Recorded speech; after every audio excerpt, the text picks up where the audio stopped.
तो फिल्म की शुरुआत होती है जैक्सन नाम के एक आदमी से। वो पैनिक हालत में अपनी कार के अंदर होश में आता है और दिखता है कि उसकी कार आगे नहीं बढ़ रही। चारों तरफ से वो अंधेरे में ढकी हुई थी। वो हर तरफ से कार के शीशे दिखता है तो उसके ऊपर मिट्टी और कीचड़ था। उसे समझ आ गई कि वो किसी मड स्लाइड में फंस गया है, लेकिन किस तरह ये उसे याद नहीं आ रहा। आखिरी टाइम जो उसे बात याद थी वो एक पहाड़ी रास्ते से अपने घर की तरफ जा रहा था, लेकिन फिर उसके साथ क्या हुआ उसे कुछ भी याद नहीं। नाक से उसके खून बह रहा था। कार की चारों तरफ बिल्कुल अंधेरा था, जिससे उसे ये भी समझ आ रही थी कि वो कीचड़ के काफी नीचे है और कोई उसे शायद देख भी ना पाए। इस चीज से वो बहुत ही ज्यादा परेशान हो जाता है। वो दरवाजा खोलने का ट्राई करता है पर दरवाजा नहीं खुल पाता, और ये उसके लिए अच्छा ही था क्योंकि इस टाइम पर दरवाजा खोलने का फैसला एक बेवकूफी ही हो सकता था। इस टाइम पर उसकी हालत काफी बुरी हो चुकी थी। वो इमरजेंसी नंबर पर कॉल करने की कोशिश करता है पर अब उसके फोन में सिग्नल भी नहीं आ रहे। मोबाइल के सिग्नल ना आने का मतलब था कि वो कीचड़ में बहुत ही ज्यादा नीचे फंसा हुआ है। वो रेडियो सिग्नल्स का इस्तेमाल करने की कोशिश करता है ताकि वो किसी को रेस्क्यू करने के लिए बुला सके, पर रेडियो सिग्नल भी काम नहीं कर रहे हैं और इससे वो और भी ज्यादा पैनिक कर जाता है। जब वो हाथ पांव जोर जोर से अपनी कार पर मारता है तो उसकी कार और भी नीचे धंसने लग जाती है और वो और भी ज्यादा पैनिक हो जाता है। उसे समझ आ जाता है कि इस टाइम अगर उसे अपने आप को जिंदा रखना है और स्टेबल रखना है तो उसे अपने आप को काम रखना होगा और कार में कम से कम मूवमेंट करनी होगी। कंडीशन और भी ज्यादा खराब होती जा रही थी। इस टाइम उसका रोने को बदल कर रहा था, लेकिन वो अपने आप को संभालता है और अपनी वीडियो रिकॉर्ड करने लग जाता है क्योंकि उसे उम्मीद है कि वो मड स्लाइड के अंदर फंसा हुआ है और जरूर 1 से आधे घंटे में कोई उसे रेस्क्यू करने के लिए आ ही जाएगा। यहाँ पर वो अपनी कार का मैनुअल निकाल कर उसके ऊपर वो मैप बनाकर इमेजिन करने लग जाता है जहाँ से वो चल रहा था। उसे आखिरी मेमोरी जिस जगह की याद थी वो एक पहाड़ी के पास का एरिया था। इसके आगे से उसकी मेमोरी बिल्कुल खत्म हो गई थी। उसे समझ आ गई कि वो उसी टाइम पर मड स्लाइड का शिकार हुआ होगा और बेहोश हो गया होगा। अब शहर में कभी भी रॉक स्लाइडिंग या मड स्लाइडिंग होती है तो इमरजेंसी वाले आकर फौरन उस जगह को देखते हैं। उसे उम्मीद थी कि कोई ना कोई उसे बचा लेगा, लेकिन डर भी था कि ये उस दौरान में मर ना जाए। इस टाइम पर वो देखता है कि उसकी सनरूफ में क्रैक होने लग गया था क्योंकि यहाँ पर जो मड थी, जो कीचड़ था, उसके अंदर बहुत सारे पत्थर भी थे। अगर यहाँ से सनरूफ टूट जाता तो सारी की सारी मड उसकी गाड़ी के अंदर गिर जाती और वो फौरन ही मर जाता। वो सोचता है कि उसे खुद भी अपने आप को बचाने के लिए कुछ करना चाहिए। सबसे पहले गाड़ी के अंदर बैठे हुए उसे अपनी इस पोजीशन का भी पता नहीं चल रहा था कि उसकी गाड़ी किस तरफ से ऊपर की तरफ है। वो अपना मोबाइल उल्टाकर और पानी गिराकर चेक करता है। उसे पता चलता है कि कार का लेफ्ट हिस्सा ज्यादा नीचे की तरफ है जबकि राइट हिस्सा थोड़ा ऊपर की तरफ है और उस तरफ से निकलने के और बचने के चांसेस ज्यादा हैं। इससे पहले कि वो अपने बचाव के लिए कुछ सोच पाता, यहाँ पर बहुत सारी चूंटियां आने लग जाती हैं। उसे पता था कि ये चूंटियां इन्फेक्शन करने वाली हैं, इसीलिए वो सबसे पहले अपनी कार की छोटी छोटी एंट्रेंसेस को बंद करता है ताकि ये चूंटियां अंदर ना आ सके। इसके बाद वो अपनी मदद के लिए और भी सिग्नल्स देने का सोचता है और सबसे पहले हॉर्न बजाता है, लेकिन इस हॉर्न को कोई भी नहीं सुन पाता। इस टाइम वो बहुत ही ज्यादा पैनिक होने लगा था, पर वो जानता था कि वो ज्यादा मूवमेंट नहीं कर सकता। ज्यादा पैनिक होना भी उसके लिए अच्छा नहीं था। अपने आप को काम डाउन करने के लिए वो अपनी वाइफ की वीडियो देखने लग जाता है। उसकी वाइफ प्रेग्नेंट थी। यहाँ पर वो अपनी वाइफ को प्यार करता है और इस सब के दौरान उसे नींद आ जाती है। नींद में उसे अजीबो गरीब ख्वाब आते हैं कि जैसे वो किसी पानी की बोतल के अंदर ट्रैप हो गया है और उससे सांस आना बंद हो गया है। ऐसे ही पैनिक होकर वो उठ जाता है। असल में ब्रेन उसका उसे सिग्नल दे रहा था कि इस टाइम वो सेफ कंडीशन में नहीं है। जल्दी से उसकी नींद उड़ जाती है और वो होश में आ जाता है। उसने टाइम देखा तो अब 9 बजने वाले थे। वो लगभग 3 बजे से यहाँ पर फंसा हुआ था। इतने घंटों बाद भी कोई उसे रेस्क्यू करने ना आ सका। अब उसे ये तो समझ आ गई थी कि कोई उसे रेस्क्यू नहीं करने वाला। जो भी करना होगा उसे खुद ही करना होगा।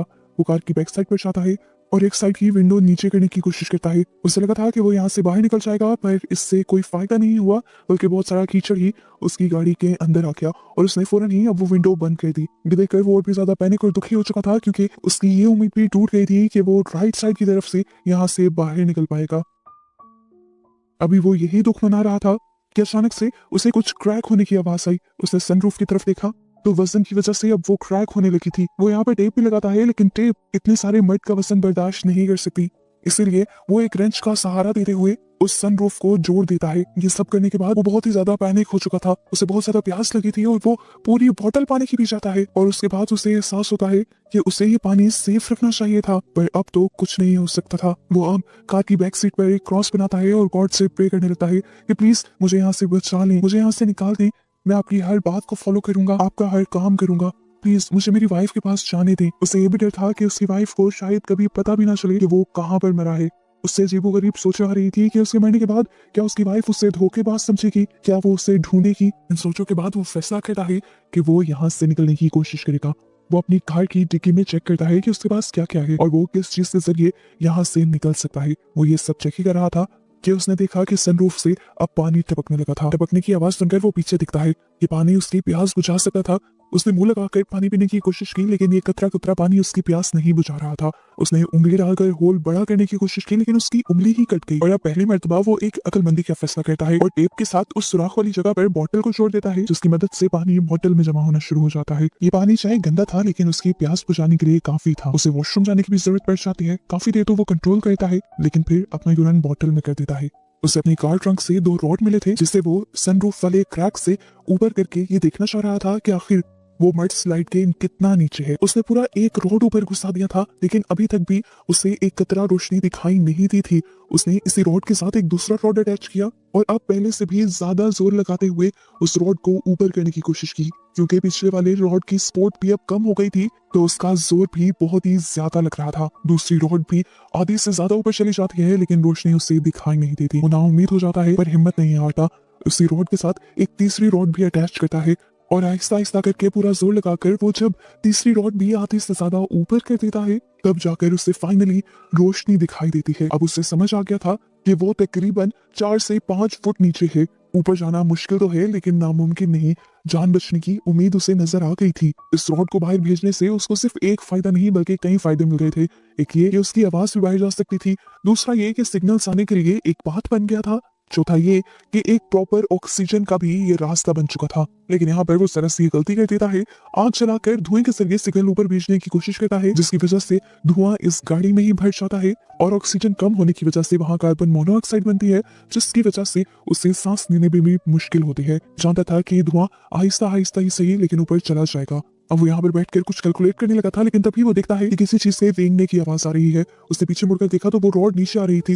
वो उस रॉड को वापस ऊपर करना चाहता था, क्योंकि वो रॉड ऊपर रहती तो इसके बचने के चांसेस ज्यादा थे। रॉड और भी ज्यादा तेजी से नीचे आती है और उसके सर में लग जाती है और वो बेहोश हो जाता है। बेहोशी की हालत में वो दिखता है कि वो अपने घर पहुंच गया है, लेकिन उस घर के चारों तरफ भी मिट्टी ही मिट्टी है। असल में ये उसे हेलुसिनेशन हो रहे थे। अचानक से वो जाग जाता है तो देखता है कि उसका सर खून से भर चुका था। ब्लीडिंग बहुत ज्यादा हो गई थी। होश में आने पर उसने सबसे पहले अपनी शर्ट उतार कर अपना ब्लड रोका और फिर उसने देखा कि सनरूफ टूट चुका था और बहुत सारी मड अंदर आ गई थी और इस मड के अंदर एक मरा हुआ बर्ड भी था, जिसे वो संभाल कर रख लेता है, क्योंकि इससे वो बाद में खाने के काम लाने वाला है। टाइम गुजरता रहता है और उसकी हालत बहुत ही ज्यादा खराब होती रहती है, यहाँ तक कि उसकी आंखें बंद हो जाती हैं। और फिर सीन कट हो गए, हमें कुछ टाइम बाद का सीन दिखाया जाता है।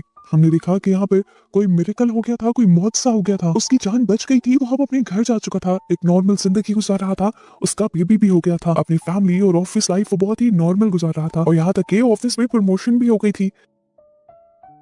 ये सब इतना जल्दी हो रहा था, समझ में नहीं आ रहा कि ये सब कैसे हुआ।